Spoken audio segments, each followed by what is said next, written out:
used to believe that silence meant peace, that if a house was quiet, then it was safe, that love did not always need words. I learned too late that silence can also be a way to disappear someone slowly, without ever closing the door. From the outside, my marriage looked ordinary, even admirable. My husband was known as a kind man. People said he was calm, respectful, dependable. At family gatherings, he carried plates for his mother and smiled politely at relatives. At work events, he listened more than he spoke, nodding as if every opinion mattered. Strangers trusted him easily. Friends admired him. And I stood beside him like proof that good men were rewarded with good wives. No one ever asked how he treated me when the door closed. In the beginning, I told myself I was lucky. He was not loud. He was not cruel. He never raised his hand or his voice. He provided, paid the bills on time, and never forgot important dates. On our anniversary, he brought flowers. On my birthday, he bought what I once mentioned months earlier. These things should have meant something. I tried to let them. But love, I slowly realized, is not measured by what is done on special days. It lives in the small moments, the ones no one applauds. Every morning, I woke before him.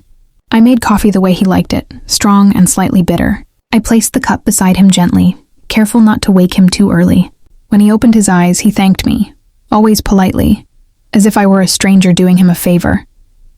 He never asked how I slept. He never noticed the dark circles under my eyes. At night, we lay in the same bed, separated by a distance that grew wider with time. Not in inches, but in feeling. I would turn toward him, hoping for a simple touch, a hand reaching for mine. He would already be facing the other side, phone glowing softly against the wall, absorbed in conversations that never included me. I learned how to wait quietly, for him to finish scrolling, for him to finish typing, for him to finish being somewhere else. When I spoke, he listened in a way that felt empty. His eyes stayed on me, but his mind drifted far away. I could see it in the slight delay before he responded, in the way his answers were always reasonable, never emotional. If I said I was tired, he suggested rest. If I said I was sad, he suggested distraction. He never asked why. He never stayed long enough for the truth to surface. Sometimes I wondered if I was asking for too much. After all, he was not a bad man. People reminded me of that often. "You're lucky," they said. "At least he doesn't cheat. At least he doesn't drink. At least he comes home." I nodded, smiling, swallowing the words that pressed against my throat. Because how do you explain that loneliness can exist even when someone is sitting right beside you? The first time I noticed how invisible I had become was during a family dinner. His mother was speaking sharply to me, criticizing the way I cooked, the way I dressed, the way I spoke. Her words were calm but cutting, each one placed carefully to wound without leaving marks. I waited. I waited for him to say something. Anything. He sat there, silent, eyes on his plate, as if the conversation did not involve me at all. Later that night, I asked him why he did not defend me. He looked genuinely confused. "She didn't mean it like that," he said. "You're too sensitive," I apologized. I do not know why. Perhaps I was afraid that if I asked for more, he would retreat even further. From then on, silence became my habit too. I stopped sharing my thoughts, my fears, my disappointments. I learned to edit myself before speaking. If something hurt, I told myself it was not important enough to mention. If I felt unseen, I reminded myself that at least I was married. But the heart does not forget what it needs. It only learns how to ache quietly. I began to notice small things. How he laughed more freely with others. How his voice softened when speaking to people outside our home. How he remembered details about their lives but forgot mine.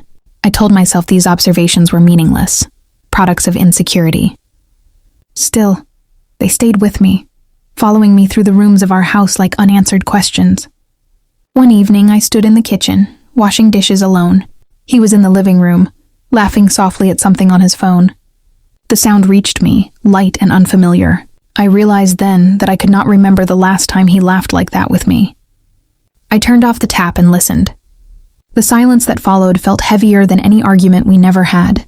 That night, as I lay awake, staring at the ceiling, a thought entered my mind quietly, without drama or fear. It settled there, steady and cold. I was not married to an unkind man. I was married to a man who no longer saw me. And once someone stops seeing you, love does not end suddenly. It fades slowly, patiently, until one day you look at yourself and wonder how you became a shadow in your own life. Days passed, then weeks, moving with the same quiet rhythm. Nothing changed, and yet everything felt different. Once you realize you are unseen, every moment becomes proof. Every silence becomes louder. Every small neglect becomes impossible to ignore. I started paying attention to how much space I occupied in my own home. I learned to walk softly, to close doors gently, to keep my presence minimal. It was not something he asked of me. It was something I taught myself, believing that maybe if I became easier to live with, he would finally notice me again. When he came home from work, I asked simple questions. How was your day? Did you eat? Are you tired? He answered kindly, briefly, always politely. Then he moved on, changing clothes, checking his phone, turning on the television. The conversation ended not with anger, but with absence. Sometimes I wanted to scream just to feel something real between us, but screaming felt too dramatic for a marriage that was slowly dying without conflict. There was no single moment I could point to and say, this is where it broke. There were only many moments where nothing happened. One afternoon I fell sick. Nothing serious. Just a fever that made my body weak and my head heavy. I lay on the bed hoping he would notice, hoping he would ask if I needed anything. He passed by the room once, twice. On the third time he paused at the door. You should take some medicine, he said. Then he walked away. I stared at the ceiling again, feeling foolish for expecting more. I got up, made my own tea, swallowed my own pills. As I stood there in the kitchen, holding a warm cup with shaking hands, I wondered when caring for myself had become my only option. That evening his sister called. They talked for almost an hour.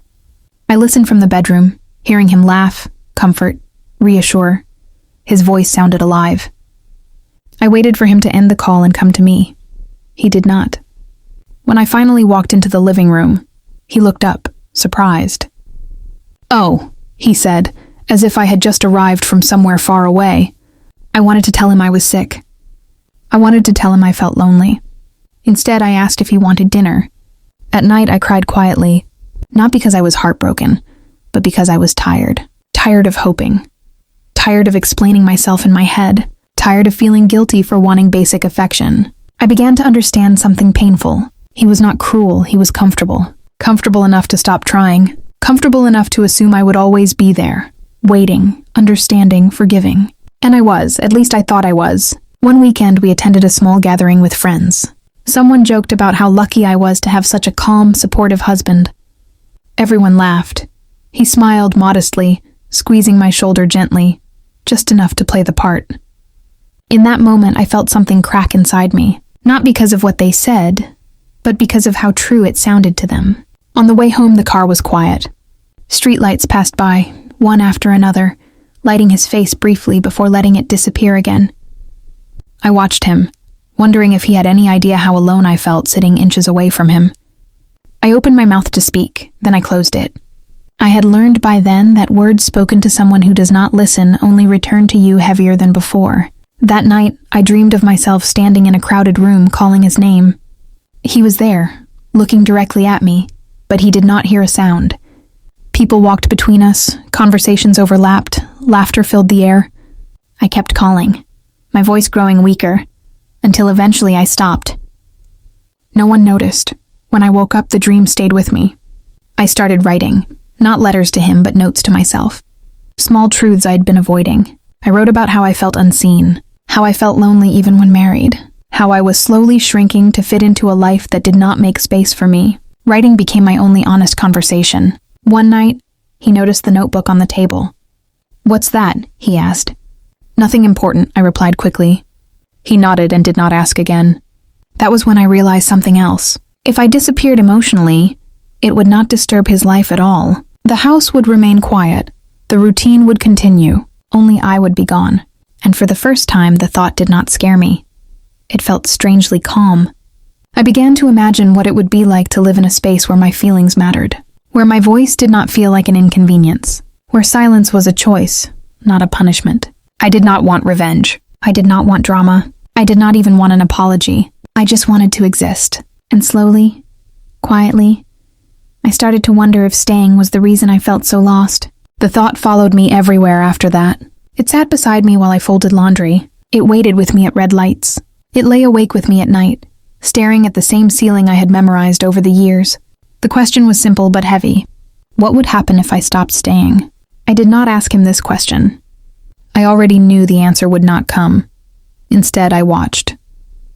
I observed how easily my presence blended into the background of his life.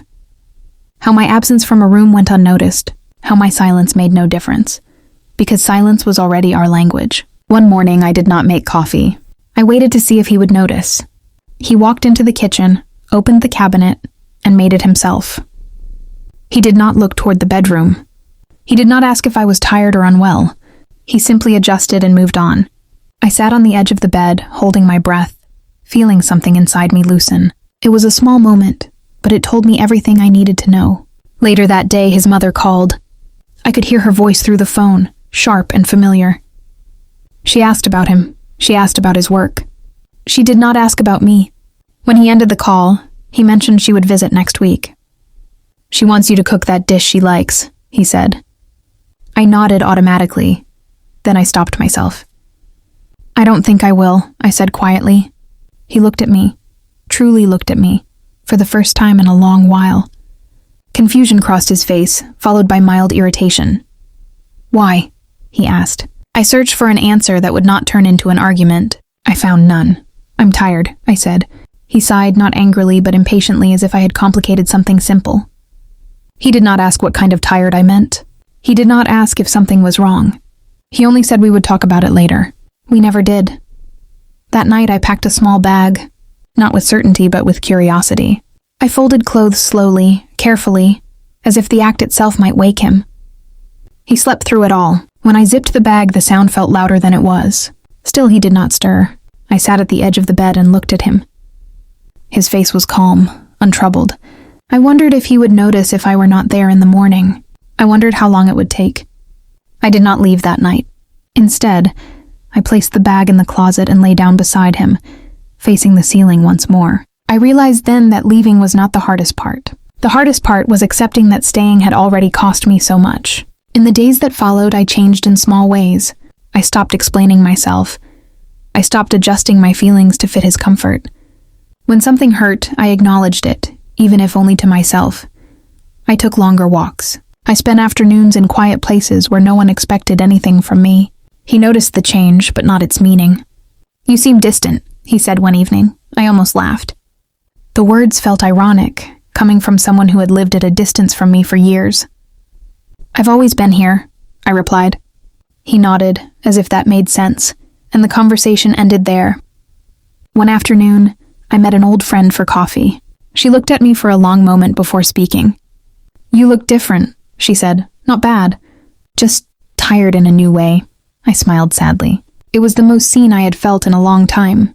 That evening, I returned home and found him sitting at the table waiting. "We need to talk," he said. My heart beat faster, not with hope, but with clarity. I sat across from him, hands folded, prepared for whatever version of this conversation he was capable of having. "You've changed," he said. "You don't talk as much.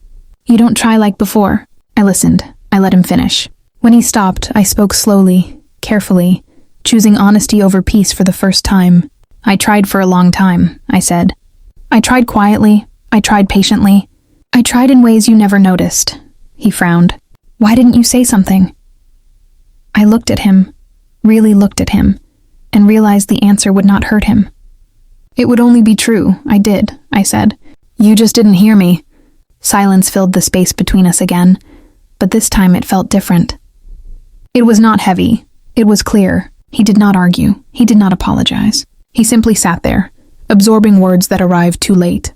That night, I took the bag from the closet and placed it by the door. He watched, quiet, uncertain. Perhaps he expected tears. Perhaps he expected anger. What he saw instead was calm. "I'm not leaving because I hate you," I said. "I'm leaving because I finally see myself." He nodded slowly, as if understanding something without fully feeling it. As I stepped outside, the air felt colder, sharper. The world felt wider. I did not know what waited for me beyond that door. I only knew that for the first time in a long while, I was not disappearing. I was choosing to exist, and somewhere behind me, in a house that would remain just as quiet, a man continued his life, unchanged. But I did not turn back to check, because some vows are broken loudly, and some are broken in silence, long before anyone realizes they are gone.